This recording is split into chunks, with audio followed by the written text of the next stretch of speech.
مرحبا بكم معايا من جديد على قناة حفصة فاميلي. اليوم غادي نحضروا طبق البايلا الإسبانية.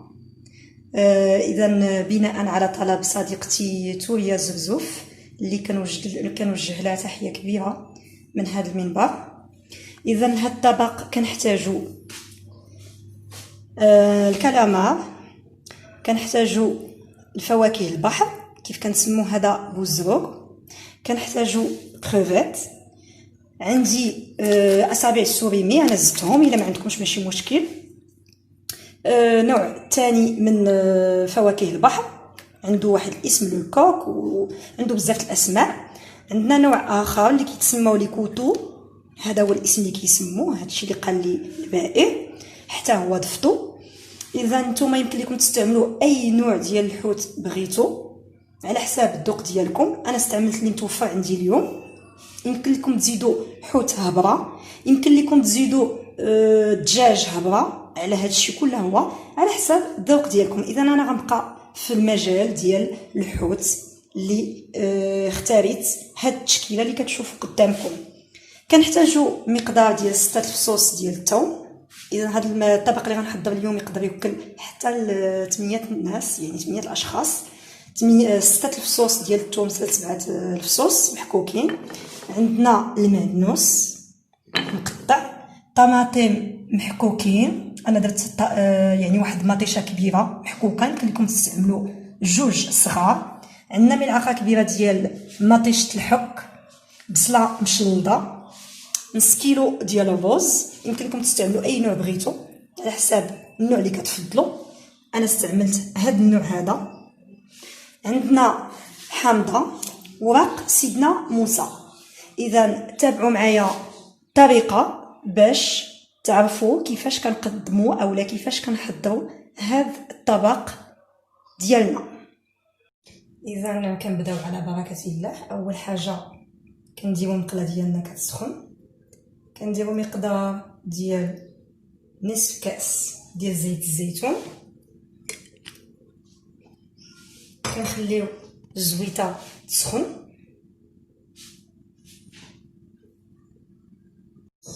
ملي كتسخن الزويته كنضيفو البصل،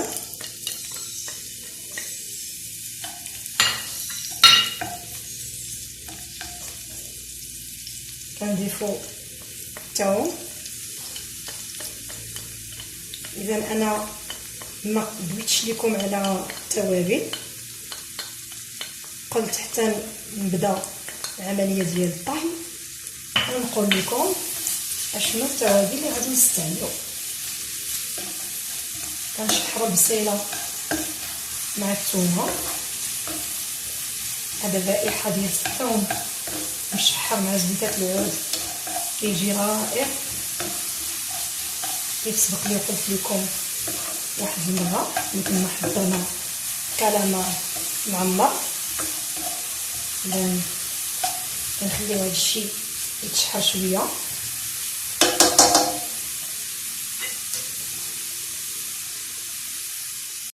من بعد ما شحر البصل والثوم الزويته، اذا كنبداو بالسمك اللي كيكون يعني كيحتاج للطياب اكثر.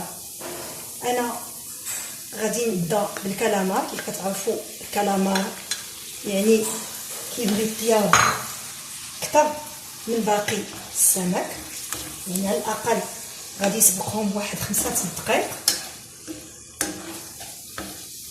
كنطيبوه في ديك الزويته والثومه والبصله اللي شحرنا على نار متوسطه كيف كتشوفوا معايا.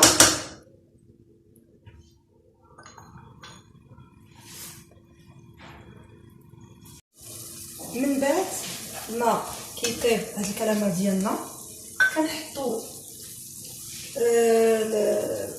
يعني فواكه البحر اللي هو بوزروق، كيحتاج حتى هو شويه ديال الطياب، بلس هذاك الكروفيت منقي،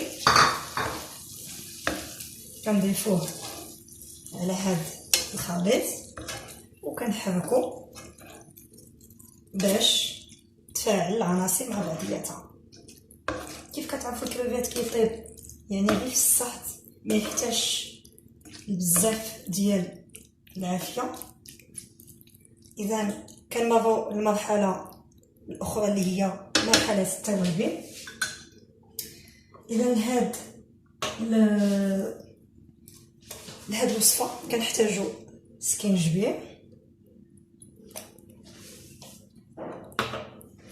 كنحتاجوا ايضا الخرقوم طبيعي، الملح بالنسبه للملح ما حاولوا تضيفوا الملح بشويه الزيت لان الارز كيشرب الملح.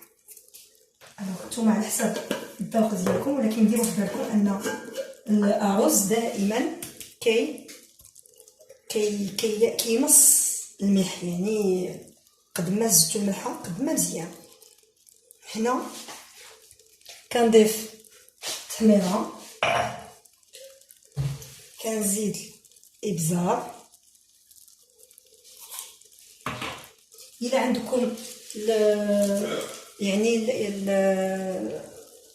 الزعفران زغبه يكون حسن، الا ما عندكمش انا استعملت غير الضويمه ديال البنه ديال الزعفران.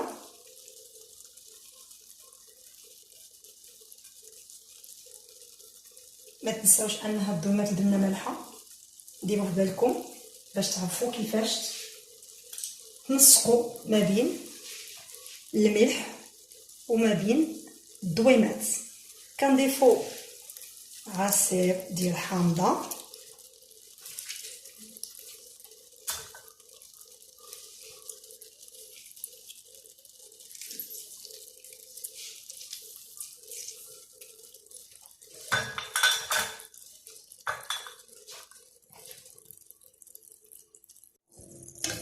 اذا كنحركوا العناصر جيدا باش يتفاعلوا العناصر التوابل اللي ضفنا.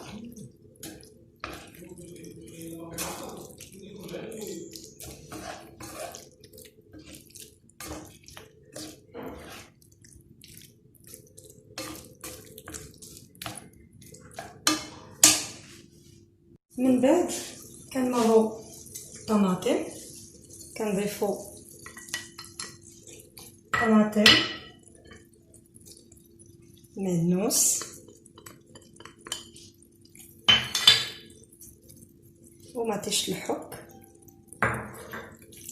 كنحركوا هاد العناصر. اذا الا لاحظتوا انا ما استعملتش جلبانه وما استعملتش خيزو. كيف كتعرفوا طايله معروفه بهاد جوج العناصر، ولكن انا ما بغيتش نديرهم لانه صراحه ما كنستملحش يعني المذاق ديال الجبانه مع السمك. داكشي علاش خليت هاد الطايله تبقى بالحوت على 100% بدون اضافه يعني الخضروات. كاين اللي كيضيف الفلفل الحلو الاصفر الاخضر الاحمر، الاذواق تختلف. مي انا اليوم حطيت واحد البيتزا يعني بايلا رويال اللي كدار غير السمك فقط.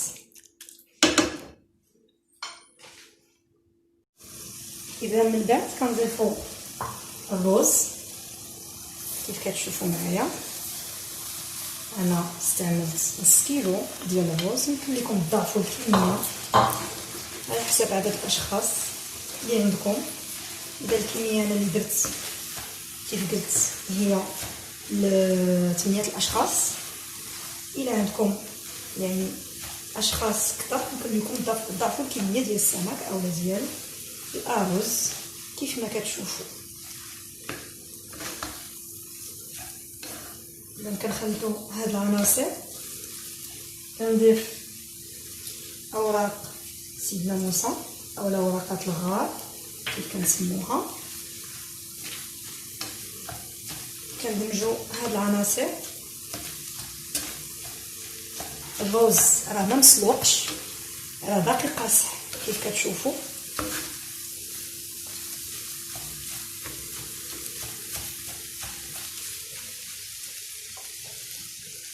اذا بغيت نبارطاجي معكم واحد السر من اسرار النجاح ديال البايلا. بالنسبه للبايلا كنطيبها بالماء ديال الحوت. انا عندي هنا الماء كان مسلوق فيه كروفيت ومسلوق فيه الكالامار، ماشي ديال اليوم ولكن ديال شحال هذاك الماء اللي تسلق فيه الكالامار والكروفيت شديته وخليته عندي في الثلاجه باش نصاوب به البايلا. الوغ هذاك الماء كنمرق به البايلا. اشاك فوا كيبدا هذاك الروز كينشف كنبدا نزيد هاد المرق حتى كيتشرب مزيان وكيطيب لينا هذاك الروز وكيولي طري. اذا السر ديال نجاح وصفه البايلا هو ان المرقه كنمرقوا بالمرق ديال الحوت. هذا هو السر ديال النجاح ديال البايلا، ما نمرقوش بالماء عادي. اذا كنمرقوا بالمرقه اللي تكلمنا عليها. كنعمروا هاد المقله بالمرقه وكنديروا بالنا مع الرز مره نقلبوه واش طاب باش الى طاب ما نبقاوش نزيدوا هذاك المرق. البايلا كاين اللي كيبغيها بمريقتها، كاين اللي كيبغيها ناشفه. بالنسبه لي انا كنفضلها ناشفه، الوغ كنشفها. كاين اللي كيبغيها بالمريقه ديالها، اذا الاذواق كتختلف. بالنسبه للبايلا يمكن لك ديرها في الثلاجه وتاكلها في الوقت اللي بغيتي تحتفظ بها. اذا ماشي تاكلها في الحين، ماشي طبق يعني لحظي تاكلو في ديك اللحظه، سينو الا ما كليتيش صافي غادي يخسر او طرالي شي حاجه. نو، تخليه في الثلاجه، كل مره تاكل منه شويه اولا تستعملوه كسلطه مرافقه لبعض الاطباق. هنا كنخليو الارز ديالنا يطيب، كنغطيوه وكنخليوه يطيب، وكيف قلنا مره نطلعوا عليه ونشوفوا الرز واش طاب او لا. اذا نخليه واحد 10 دقائق ابخي نرجعوا. اذا مع هذا الرز ديالنا كيطيب كنزلو ما تبقى من العناصر. عندي هنا نوع من فواكه البحر نحطو باش يطيب.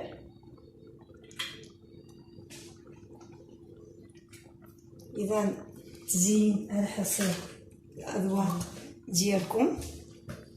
كنضيف الكريفات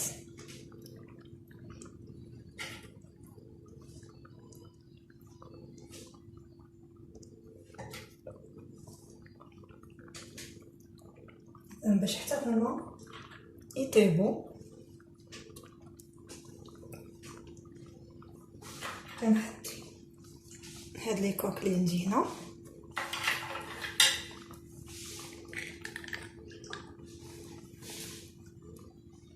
اذا انا باقي عندي الكريفات نزيدهم لاسفل.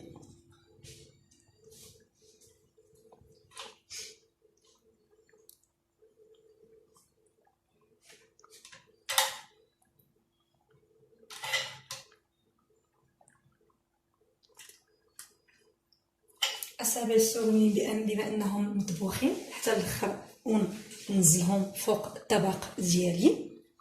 اذا نعاودو نغطيه ونخلوه يطيب على خاطره. اذا الطبق ديالنا ها هو واجد كيف كتشوفوا. زوقته بشويه ديال اصابع السليمان وزدت عليهم واحد شويه ديال المنوس من الفوق.